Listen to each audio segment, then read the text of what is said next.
Corona ने जिंदगी से लेकर दफ्तर में कामकाज के तरीकों को काफी हद तक बदल दिया है। केंद्र सरकार के मंत्रालयों और विभागों में अब घर से काम होगा।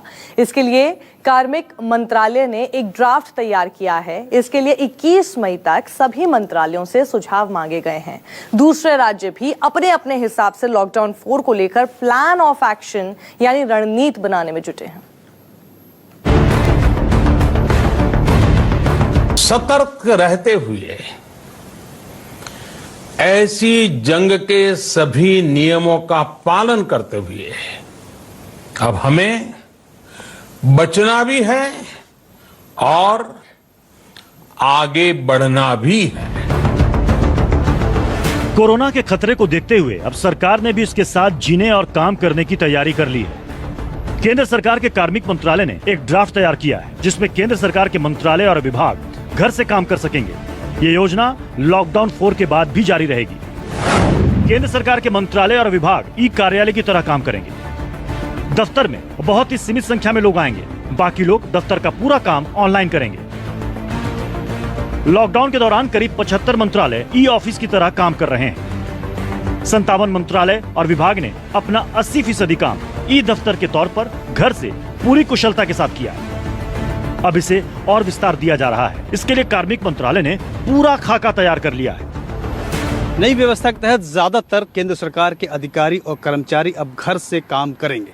घर से काम करने के लिए उनको पूरी सुविधा मुहैया कराई जाएगी, लेकिन साथ ही साथ उन पर नजर भी रखी जाएगी। इस बात के भी पूरे इंतजाम किए गए हैं क्योंकि घर से काम करने में कहीं कोई लापरवाही न करे, इसलिए उनकी उपस्थिति के लिए औचक जांच भी किया जाएगा। वो सब इसलिए कि कहीं से भी किसी भी तरीके से काम की कुशलता पर कोई असर न पड़े।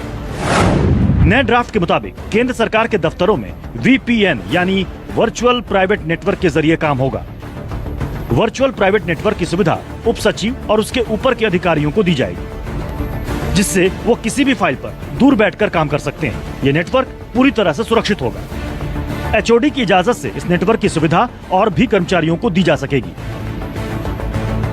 गृह मंत्रालय के आदेश के मुताबिक कोई भी गोपनीय फाइल, गोपनीय जानकारी, सेना से जुड़ी फाइलों पर ई दफ्तर से काम नहीं होगा। ऐसे विषयों पर घर से काम नहीं होगा जब तक नई गाइडलाइन जारी नहीं हो जाती। ऐसे ही पहले की तरह काम चलते रहेंगे।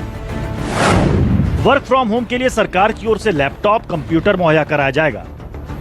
डाटा इस्तेमाल का खर्च भी कर्मचारियों को दिया जाएगा। वर्क फ्रॉम होम के जरिए ई दफ्तर के तौर पर काम करने में कई चुनौतियां भी हैं, खासकर जब केंद्र सरकार इस तरीके से काम करे, क्योंकि बहुत सी फाइल्स का मूवमेंट ऐसा होता है जिसमें जानकारियां होती हैं, अहम जानकारियां होती हैं और वो हैक भी हो सकती है क्योंकि सब कुछ इलेक्ट्रॉनिकली ट्रांसफ़र होगा, फाइल की मूवमेंट्स इलेक्ट्रॉनिक होगी। ऐसे स्थिति में अगर कोई जानकारी इधर से उधर हो गई तो उसके खामियाजे भी भुगतने पड़ सकते हैं। हालांकि सरकार इस बात का दावा कर रही है कि इन तमाम चीज़ों के लिए भी उपाय किए गए हैं। 21 मई से केंद्र सरकार के सभी मंत्रालयों में ई दफ्तर की नई काम करने की संस्कृति शुरू हो जाएगी। हालांकि इसमें सभी मंत्रालयों की सहमति जरूरी है। यह है केंद्र सरकार का ई दफ्तर प्लान। लेकिन लॉकडाउन 4 को लेकर यूपी में क्या सुगबुगाहट है, इसे भी समझते हैं। सूत्रों के मुताबिक सोशल डिस्टेंसिंग का ख्याल रखते हुए आर्थिक गतिविधियां चलाने की और छूट मिल सकती है।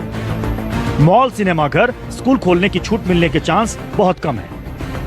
घर वापसी कर चुके मजदूरों के लिए 20 लाख रोजगार देने के रोड मैप पर काम चल रहा है। पहले से तय शादी ब्याह को इजाजत मिल सकती है। पब्लिक ट्रांसपोर्ट को शर्तों के साथ शुरू किया जा सकता है।